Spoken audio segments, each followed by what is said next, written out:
First time ko siyang makita right now. Yan, no? So, please allow me.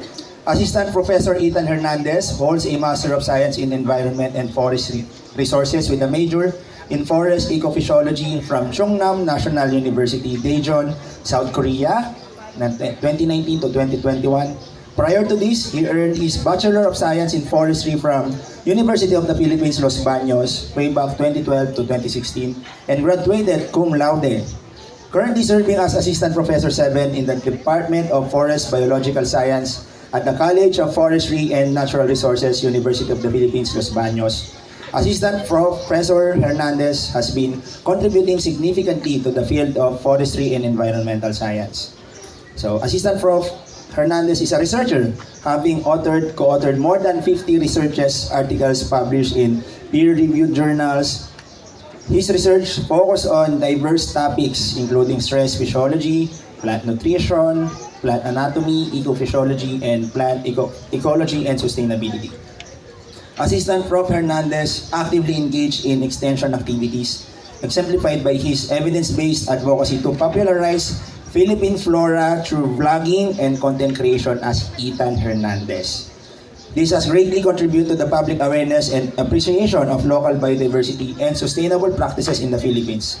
As a recognized science communicator and environmental blogger with more than 1.1 million followers across social media platforms, he has been invited by various public and private institutions to serve as a resource speaker person on forest-related topics. His appearance on national TV and radio stations have further enhanced the visibility and popularity of the field, showcasing his ability to bridge science and the public effectively. Assistant Prof. Hernandez leveraged social media to disseminate technical knowledge in accessible and compelling format with comical antics and relatable discourses. Sir Ethan is now one of the country's most influential voices in forestry and environmental advocacy. With his effort to mainstream the Philippine flora, he has received various awards including the Force of Nature Award from WWF Philippines and Sustainability Advocate Award from Holy Angel University. So again, I'm honored to introduce this person, Ethan Hernandez. Andiyan na po siya ngayon. Yan, palakpakan po natin. Magandang umaga po. Thank you, George. Magandang umaga po sa inyong lahat. This is not the first time na ako ay bumisita sa Bustos.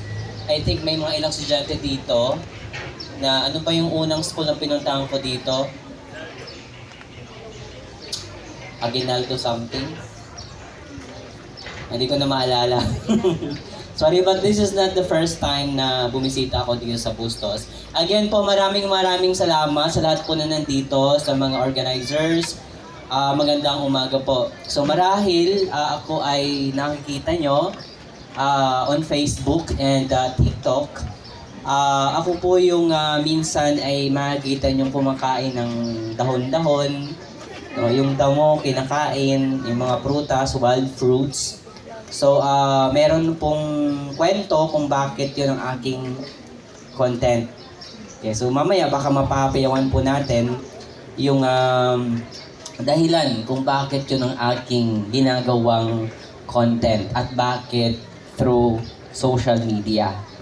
Ito bang ginagawa ko on social media ng pagbibigay ng kaalaman, libreng kaalaman ay isang forma ng environmental activism. So speaking of environmental activism, ito po yung ating pag-uusapan ngayong araw. So ay nabigyan ako ng tawag dyan, isang oras I think to talk about environmental activism. Pasensya na kayo, ako ay may kotigo. Tawag dyan, sa dami kasi ng aking speaking engagement, alam mo, minsan kailangan ng kotigo. And then, wala pa akong tulog. Ay, may tulog naman, 3 hours kasi natulog ako ng 12 to 1, 1 to 2, 2 to 3, 3:30 gumising. So, ayun, 3.5 hours lang. Sabi ko, kailangan ko ng kode ko, baka mablangko. Alright, so ngayon, dito, napansin natin, mahangin. It's because hindi masyadong mainit dahil may puno tayong sinisilungan. Pero subukan nating lumabas sa kalsada, walang puno. When we go to Metro Manila, in other cities in the Philippines, we experience sobrang extreme heat, right? Kung hindi naman sobrang init, makakaranas naman tayo ng sobrang ulan, baha, and of course, you're very familiar with baha or floods in Bulacan. Okay, so yun. So, bakit ba may baha? Bakit pa may sobrang init tayong naranasan? At hindi walang Pilipino na magsasabi na hindi sila nakaranas ng mga ito. No, lahat tayo nakaranas. Pero ang gusto kong sabihin sa inyo ay yung mga iyon ay hindi aksidente. No, hindi yun aksidente, may dahilan. Yung pagkakaroon ng sobrang init, palaging bumabaha, no? Ito ay resulta ng climate change or yung patuloy na pagbabago, no, ng klima ng ating kalikasan. Kasi yung kalikasan, apektado yun ng pagbabago ng klima. Okay, so at dito pumapasok ang ating pag-uusapan, yung environmental activism. So ano ba yung environmental activism muna? No? Sa madaling sabi, ito ay pagkilos para protektahan ang kalikasan. So yun yung madaling definition ng environmental activism. Sa madaling sabi, ito ay kahit anong pagkilos para maprotektahan ang ating kalikasan. Katulad ng ginagawa natin dito, ito ay isang halimbawa ng pagkilos na isang forma o isang mukha ng environmental activism. Okay? Pero, gusto ko ring linawin na yung environmental activism, hindi lamang ito tumutukoy sa pagpoprotesta. Yung magrarally ka, no? Magdadala ka ng kung anong saloobin mo doon. Okay? Hindi lang iyon tungkol doon. Pwedeng yung environmental activism na sinasabi ko ay simpleng pagbabago ng gawain at the individual level. So, halimbawa, yung sinasabi ko na pagbabago ng gawain, yung dating walang habas kayo gumamit ng plastic labo, plastic labo. Dati walang habas kayong gumamit ng plastic labo ay at the individual level ay binabago nyo na, hindi na kayo gumagamit masyado. Kung dati ay hindi kayo nagtatanim ng puno, ay through environmental activism ay nagtatanim na kayo. So yun yung isang forma ng environmental activism. Hindi lamang ito tumutukoy sa pagpoprotesta, pag-rally. Pwede rin itong pagbabahagi ng kaalaman. That's just like what we are doing here. Just like what I'm doing on social media. Ako ay nagbibigay ng libreng kaalaman tungkol sa ating mga katutubong halaman, sa ating mga kagubatan, paano pangalagaan ang ating kalikasan. Isa yung halimbawa ng environmental activism. At isa pang halimbawa ng environmental activism ay pakikilahok sa komunidad. No, isa yung napakahalagang bahagi o forma ng environmental activism. Sapagkat ang environmental activism ay naniniwala na kahit maliit yung action, kapag marami at nagsama-sama at nagtulong-tulong, ito ay magbibigay ng malaking impact. So yun yung pinaka layunin ng environmental activism. Kahit maliit, may epekto. Lalo na kung sabay-sabay, tulong-tulong, sama-sama tayo. Okay? Halimbawa, tawag dyan, huwag na lang pala, mamaya na lang. Bakit mahalaga? Bakit mahalaga itong ginagawa natin? Bakit mahalaga ang environmental activism? Marami akong pwedeng banggitin na dahilan na magiging dahilan ng pagiging mahalaga niya. Pero magbibigay lang ako ng pinakamahalaga na rason. Halimbawa, yung para sa ating kalusugan. No, para sa ating kalusugan. Tawag dyan, lalo ngayon, sobrang init. Alam niyo yung heat index, nagkukos siya ng stroke at iba pang tinitrigger niya yung ibang sakit.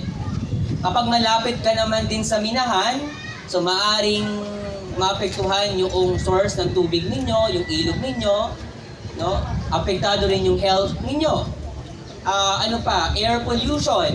Yung air pollution, affected yung inyong kalusugan. So marami, no? Marami ang epekto sa kalusugan kapag ang kalikasan ay nasira o naabuso o naapektuhan ng mga gawaing hindi nakakabuti sa kalikasan. Okay? Kaya mahalaga yung pagkilos. Mahalaga yung environmental activism para protektahan ang ating kalikasan. Kasi, yun nga, ang isang pinakamahalagang inaapektuhan nito ay yung ating kalusugan. No? So, kaya nararapat lamang na tayo ay makialam, nararapat lamang na tayo ay tumulong, no? Nararapat lamang na tayo ay tumutol sa mga aktibidad na nakakasira sa kalikasan. Kasi ayaw nating magkasakit, lalo na ngayon na sobrang mahal ng gamot. Pag nagpunta ka sa ospital, no? Parang bawat salita ng doktor doon ay may bayad by word. That's how I describe it. Napakamahal ng pagpunta mo sa doktor. Mahal ang gamot, no? Pagpa-check up lang, magkano na ngayon? Depende kung ano papa-check upan mo. So, ang mahal, di ba? And we don't like that. Ayaw nating magkasakit. No? Ayaw nating magkasakit. That's the very reason why I make contents about plants. So, yung focus ng aking content tungkol sa mga halaman, yung edibility and medicinal uses. Information on edibility and medicinal uses. Mga halamang gamot, no? Na hindi pa masyadong kilala, pero may potential na maging halamang gamot. Dahil ako naniniwala sa sobrang mahal ng bilihin, sa sobrang mahal ng pagkain, ang tao, lalo na yung may hirap, ay naghahanap ng alternatibong makakain, alternatibong gamot. Dahil karamihan din sa atin, pagod sa synthetic medicines. So gusto natin ng alternatibo. So kaya yun ang aking ginagawa. At isang forma yun ng environmental activism. Okay? And isa pang bagay kung bakit mahalaga ang environmental activism or pagkilos para protektahan ang ating kalikasan. Pangalawa ay para sa likas na yaman, para sa ating kalikasan. Kasi kapag hindi natin inalagaan halimbawa yung ating kabundukan, ang ating kagubatan, you imagine this tree. Imagine nyo yung tree. Isang unang imagination, you cut these mango trees. Ano mangyari? Wala tayo dito ngayon kasi wala tayong masisilungan, right? Okay. Another one, you remove the tree. Those mango trees. Pag umulan ng malakas, what's gonna happen? Ano mangyayari? Wala nang sasalong mga dahon doon sa tubig ulan. Wala nang mga sanga na dadaluyan ng tubig ulan. Wala na ring main trunk na dadaluyan noong tubig ulan. At wala na ring ugat na mag-absorb ng tubig ulan. So ano mangyari? Pagbagsak ng tubig ulan, dahil walang sumasalo, bagsak, diretso yung bagsak, hindi dahan-dahan yung bagsak ng tubig ulan. So you imagine that one. Imagine ninyo sa isang bundok na mataas. Maraming puno, kinalbo, deforested na. Biglang umulan, wala nang sasalo noong mga tubig ulan. Diretso yung tubig sa kabahayan, kaya bumabaha. Kaya bumabaha. Isama mo pa yung hindi maayos na drainage system. No, isama mo pa yung mga basura. No, kasi hindi lang naman yung deforestation ang sanhi ng pagbaha.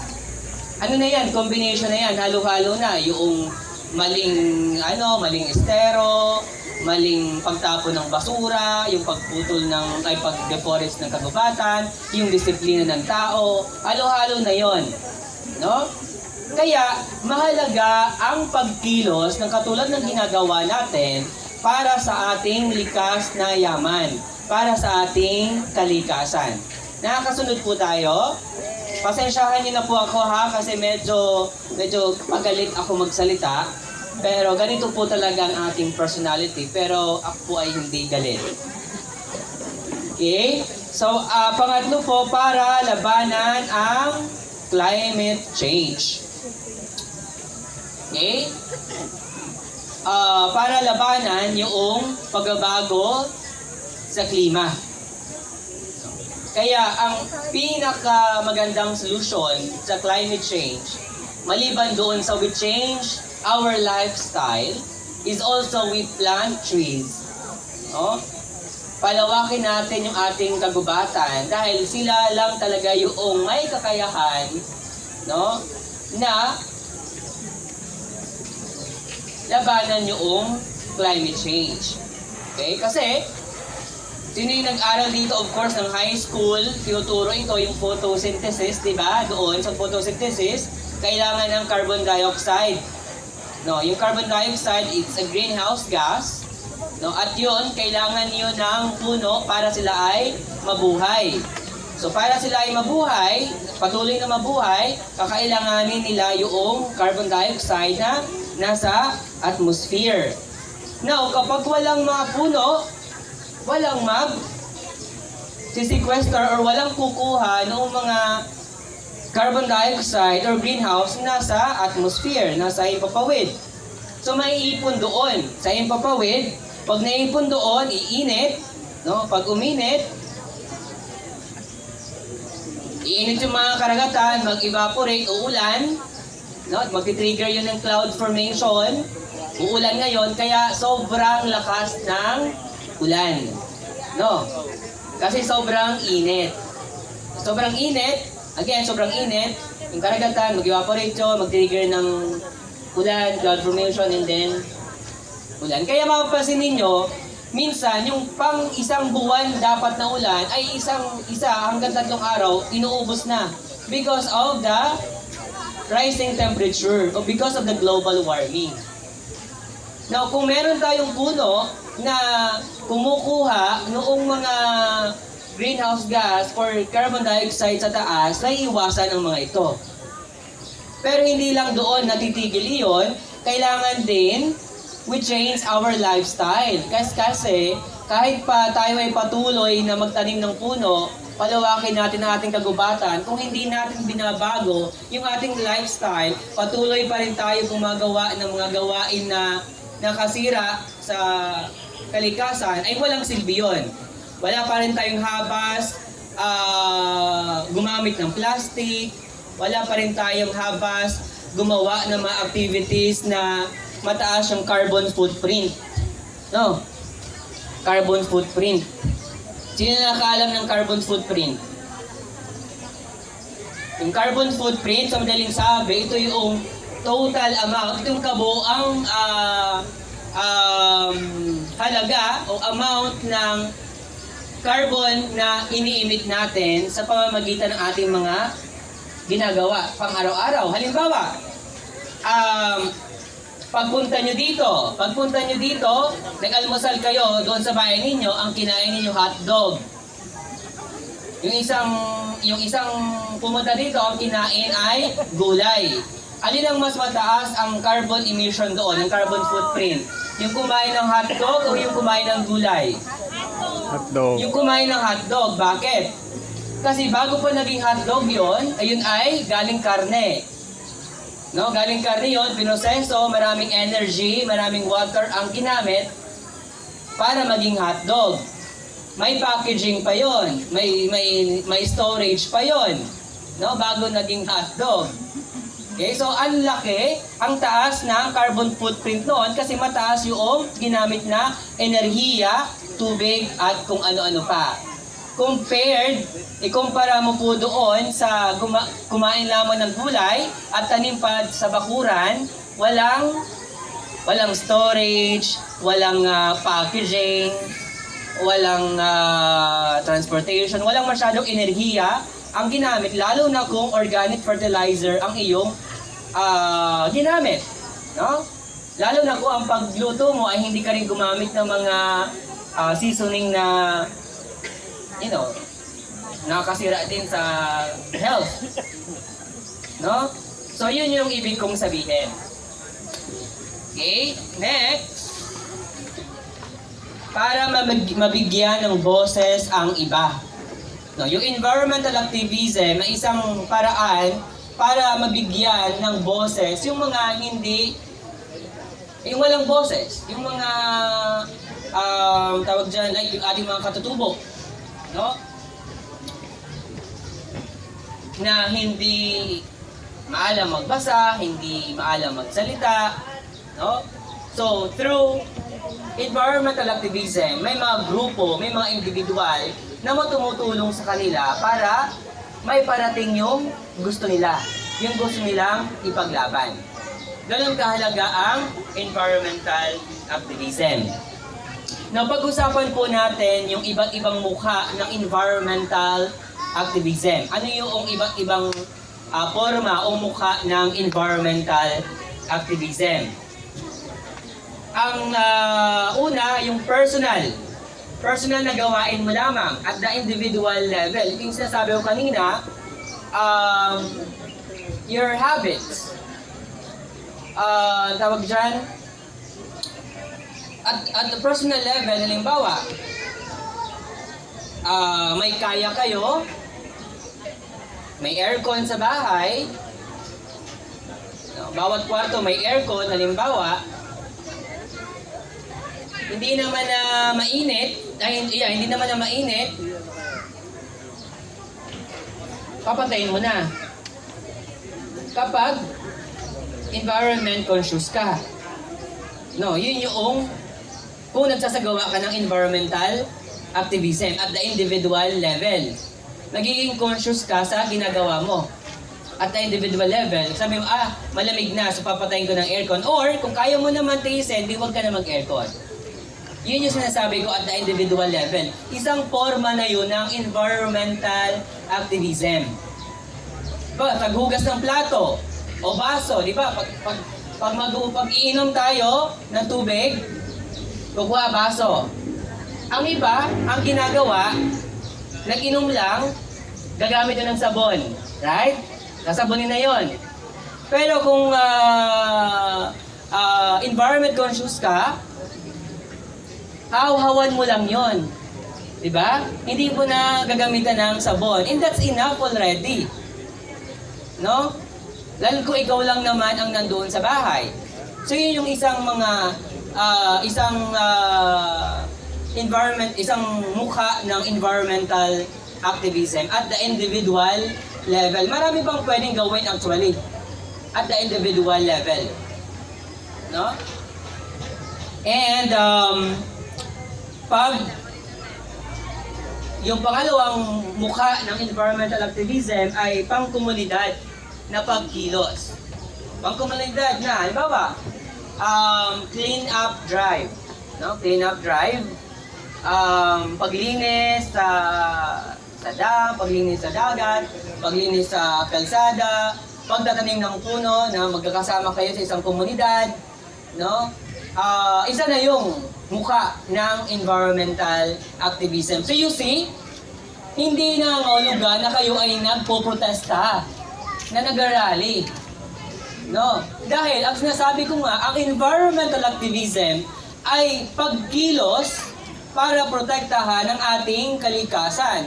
At yung community drive ninyo, or clean up drive, ay isang mahalagang mukha ng environmental activism.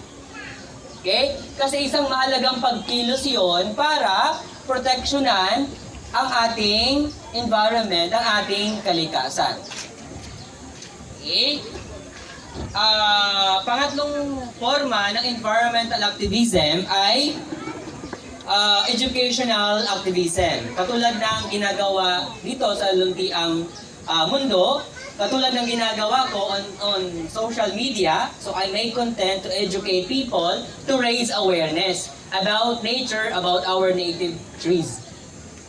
Isang mahalagang forma rin yun o mukha ng environmental activism. Okay? Pwede rin through seminars, mga talks, no? Pwede rin yun. Kaya napakalaga yung information campaigns.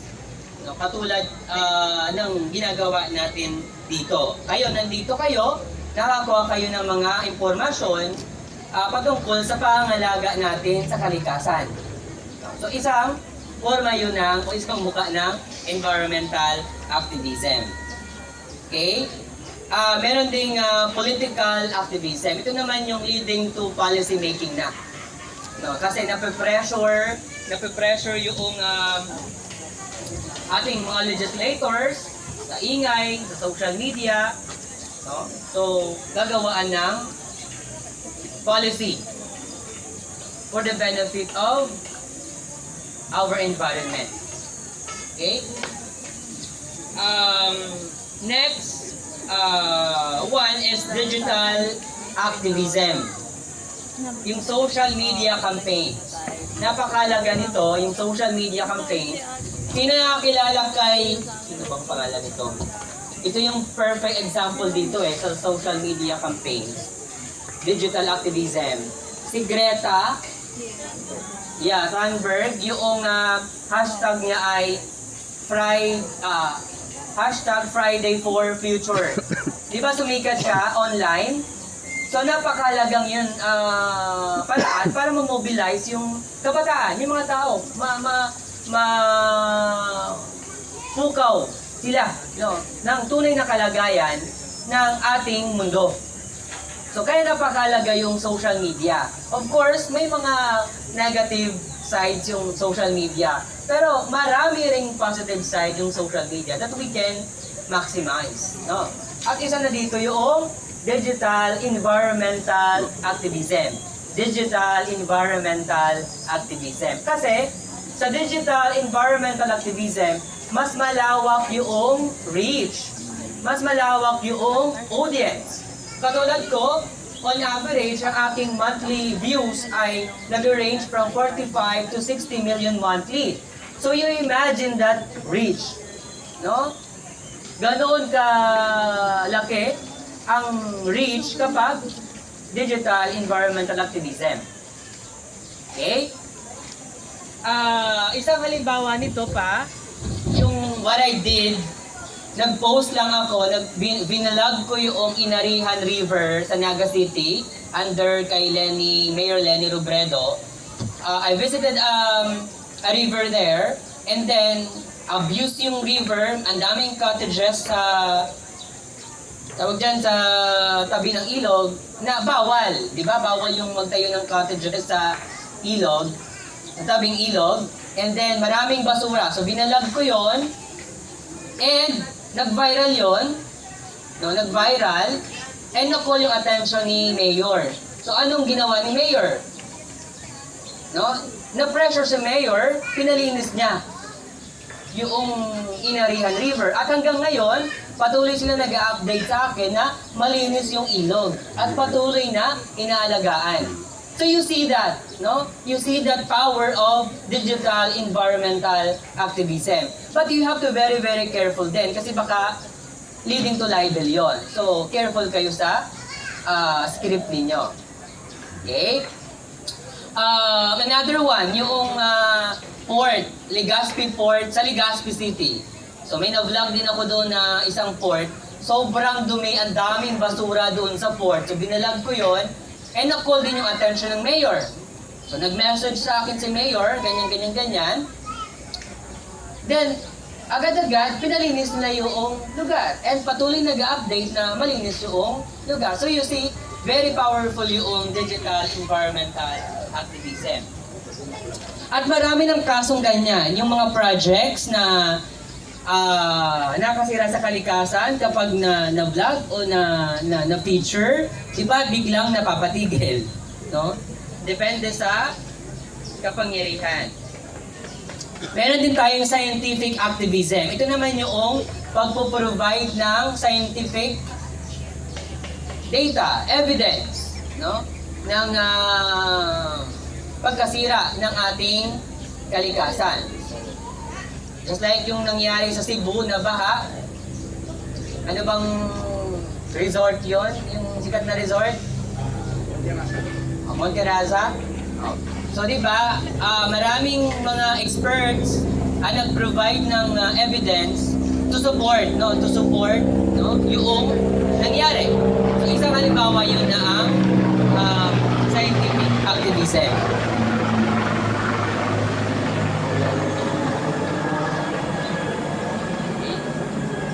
So yun yung pang-anim. Kaya lang, sa environmental activism natin, merong lagi namang may hamon, no? May hamon palagi. So isa sa pinakamalaking hadlang ay ang kakulangan ng awareness. That's why it's very important to have this kind of activity. Lalo na kayo yung taga-Bustos po, di po ba? So ang kayo yung stakeholders dito sa Bustos. So anumang paglabag, anumang pag-abuso ng kalikasan dito sa Bustos, kayo yung unang maapektuhan. Kaya dapat, kung alam ninyong may nakakasira sa inyong kalikasan, kayo dapat yung unang sumasaway, no? Kayo dapat yung unang sumisita dahil kayo yung maapektuhan. Yung kalusugan ninyo, yung hanap buhay ninyo, kayo yon. At yung mga anak ninyo, no? In the future tayo ngayon, ako halimbawa, hindi ko na idama yung iba. So, paglipas ng panahon, ako ay mawawala. So, sino may iwan? Maaari yung mga anak ko. Kung ngayon ay nakakayanan pa natin yung sobrang init, you imagine 10, 20, 30, 50 years from now, ano ng klaseng init ang meron tayo? No? Kung ngayon pa lang ay hindi na tayo halos magkano-gaga sa init, you imagine 10, 20, 30, 50 years from now. Kung anong klaseng init, anong klaseng baha, anong klaseng ulan ang meron tayo. Kaya sabi ko, siguro darating ang panahon, babalik tayo doon sa ang disenyo ng bahay natin ay may silong, elevated. Kasi nga, no, hindi na maiwasan yung baha.